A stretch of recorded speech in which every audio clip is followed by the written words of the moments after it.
ఇక అప్డేట్ చూస్తే ఏపీ శాసన మండలిలో కంపెనీలకు భూముల కేటాయింపుపై వాడి వేడి చర్చ జరిగింది. రియల్ ఎస్టేట్ రహేజాకు భూములు ఎలా ఇస్తారని వైసీపీ ఎమ్మెల్సీ మాధవరావు ప్రశ్నించారు.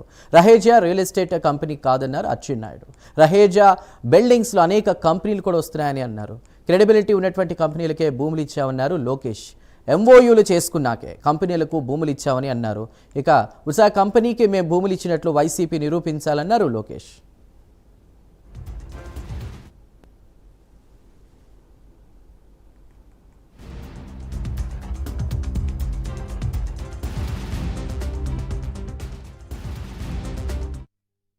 గత ప్రభుత్వ వేధింపులకు అమర్ రాజా కంపెనీ ఏపీ నుంచి వెళ్లిపోయిందన్నారు. 99 పైసలకే భూములు ఇవ్వడంపై వైసీపీ సభ్యులు అభ్యంతరం తెలిపారు.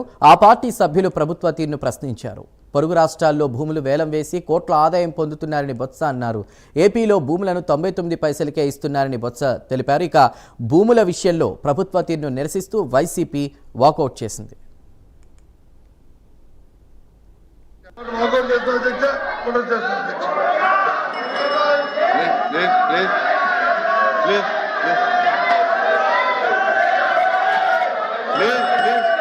మంత్రి గారు అధ్యక్ష ప్లీజ్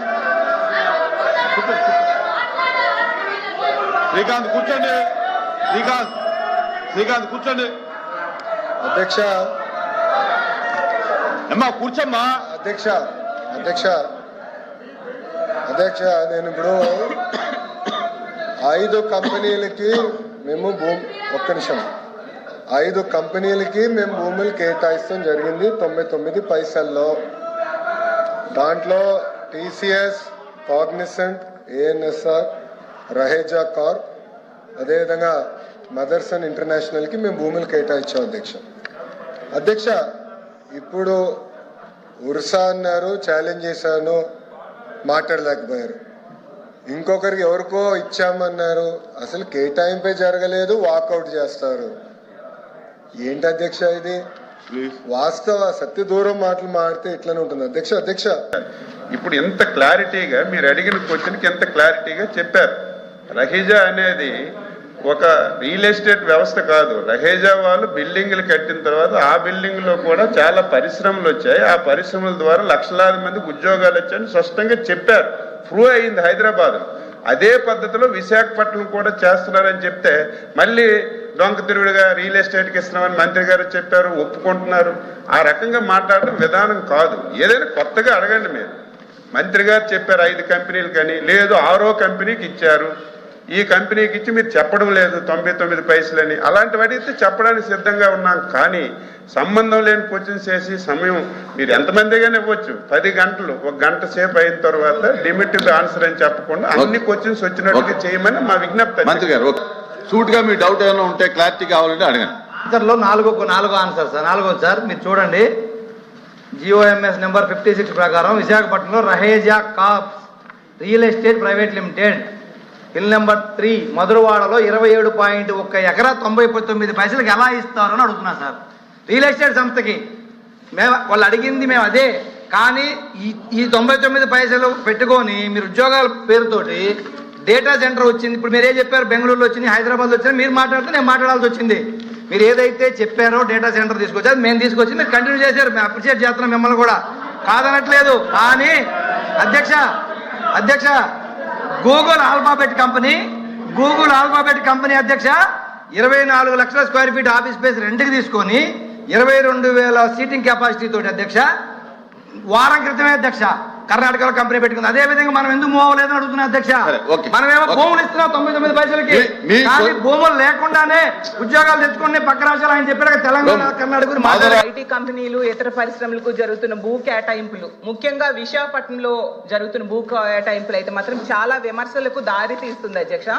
విశాఖపట్నం అనేది మన రాష్ట్రంలోనే కాదు, దేశంలోనే కాదు, ఆసియా ఖండంలోనే అత్యంత బాగా ఫాస్ట్గా డెవలప్ అవుతున్న సిటీ అధ్యక్ష. అక్కడ రూపాయికి కనీసం పప్పు బెల్లాలు రావు అధ్యక్ష, కనీసం శనగలు కూడా రావు అధ్యక్ష, రూపాయికి టీ కూడా వైజాగ్లో రాదు అధ్యక్ష. అలాంటిది వైజాగ్లో 100,000 కోట్ల రూపాయల విలువైన భూముల్ని అయితే మాత్రం చాలా డెడ్ చీప్గా ఇచ్చేస్తూ ఉండే పరిస్థితి అయితే మనం చూస్తున్నాం అధ్యక్ష. అయితే మనం గతంలో ఒక నానుడు ఉండేది 99 రూపాయలకే బాటా రేట్ అని. మరి ఇప్పుడు 99 పైసలకే ఏ రేట్ అనాలో అర్థం కావట్లేదు అధ్యక్ష. మన పాత రాజధాని హైదరాబాద్ తీసుకుంటే అధ్యక్ష ఎకరా 150 కోట్లకి అక్కడ ఇస్తున్నారు అధ్యక్ష. ఇక్కడ మాత్రం ఎకరా 150 పైసలకే ఇస్తున్నారు అధ్యక్ష. మరి ఇందులో ఏంటి ప్రాబ్లమో నాకు అర్థం కావట్లేదు. అలాగే ఇంకా పునాది స్థాయిలో ఉన్న అమరావతిలో కూడా ఇస్తున్న భూముల ధరల కంటే మా విశాఖపట్నంలో ఇంకా తక్కువకి ఇస్తూ ఉన్న పరిస్థితి అధ్యక్ష. యాక్చువల్గా భూ కేటాయింపులు అనేవి వెనకబడిన ప్రాంతాలు, మారుమూల ప్రాంతాల్లో తక్కువ ధరకి ఇస్తారు. ఎందుకంటే ఆ ప్రాంతం అభివృద్ధి చెందాలని, అలాగే అక్కడ చీప్గా కూడా ధరలు భూములు ఉంటాయి కాబట్టి ఇస్తూ ఉంటారు అధ్యక్ష. మరి ఎంత కాస్ట్లీ ల్యాండ్ ని ఎందుకు తక్కువకి ఇస్తున్నారో ప్రభుత్వమే చెప్పాలి అధ్యక్ష. ఆరో కంపెనీ పేరు మేడం గారు ప్రస్తావించారు. ఆధారాలు పెట్టమని హౌస్ ఆరోపణలు చేసి బయటకు వెళ్తున్నారు. మేడం గారిని ఇప్పుడు ఆధారాలు పెట్టమని లేటెస్ట్ చేస్తూ విత్డ్రా ది స్టేట్మెంట్ అధ్యక్ష. అంతేగాని ఉరిసాకు మేము ల్యాండ్ ఎక్కడ ఇచ్చావు అధ్యక్ష? We are not given. మేము ఇవ్వలేదు అధ్యక్ష. చాలా స్పష్టంగా నేను చెప్పాను, 5 కంపెనీలకే ఇచ్చానని చెప్పాను. ఒరిస్సాకి నేను ల్యాండ్ ఇచ్చానని మేడం గారు నిరూపిస్తే no problem, I will withdraw my statement. లేదంటే మేడం గారు స్టేట్మెంట్ విత్డ్రా చేయాలి. నేను ఏదో ఆరోపణ చేసి మేము బయటకు వెళ్ళి తరపుంచండి మేము ఒప్పుకోవడానికి సిద్ధంగా లేదు. We're not willing to take that. ఒరిస్సాకి ఇచ్చామని అంటున్నారు అధ్యక్ష. దయచేసి కరెక్ట్ కాదు అధ్యక్ష. మేడం గారు వివరాలు ప్రజల ముందర పెట్టమని కోరుతున్నారు. మనకు అన్ని వనరులు ఉన్నాయి. ఉన్న వనరులు ఉపయోగించుకోకపోవడం వల్ల మన దగ్గర ఉన్నటువంటి చదువుకున్న యువకులందరూ ఉద్యోగాలు లేక నిరుద్యోగ సమస్యతో బాధపడుతుంటే ఈరోజు మీకు ఒక చెప్పండి, నిరుద్యోగ యువకులకి ఉద్యోగాలు ఇవ్వాలనుకుంటున్నారో ఇవ్వకూడదు అనుకుంటున్నారో దానికి మీరు చెప్పండి. 99 పైసలకి మా చుట్టాలకు బంధువులకి ఇచ్చాం అధ్యక్ష. 99 పైసలకి ఇచ్చి ఈ భూమి ఇవ్వడం వల్ల అధ్యక్ష ఇప్పుడు ఆయన చెప్తున్నారు అధ్యక్ష, గొప్పగా చెప్తున్నాడు ఆయన. నిన్ననే బెంగళూరులో